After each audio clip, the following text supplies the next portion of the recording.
সময় হারিয়ে গেলে সেই সময় টাকা দিয়ে ফেরত পাওয়া যায় না।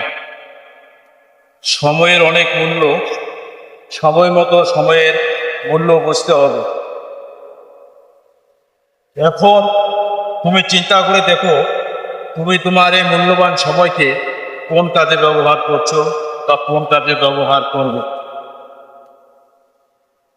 যদি তুমি মহান আল্লাহ পাক রব্বুল আলামিনের কাছে তোমার এই মূল্যবান সময়কে ব্যবহার করো, তাহলে মহান আল্লাহ পাক রব্বুল আলামিন তোমাকে সেই যা প্রদান করবে।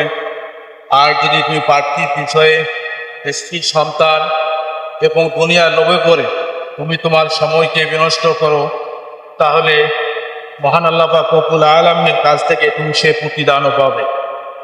তাই বন্ধুরা, সময়কে নষ্ট না করে, সময়কে অবহেলা না করে, সময় থাকতে মহান আল্লাহ পাক রব্বুল আলামিনের কাছে ফিরে যাও এবং তার ডাকে সাড়া দাও।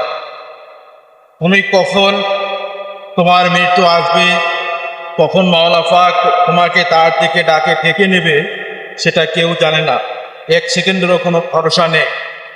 তোমার 1 মিনিটের একটি তওবা তোমাকে সে মহান রবের জান্নাতের দিকে নিয়ে যেতে পারে।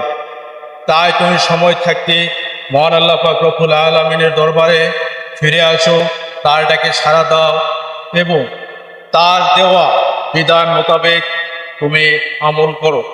দেখবে মহান আল্লাহ পাক রব্বুল আলামিন তোমার ডাকে সাড়া দেবে এবং তোমাকে তার কোলে তুলে নেবে ইনশাআল্লাহ।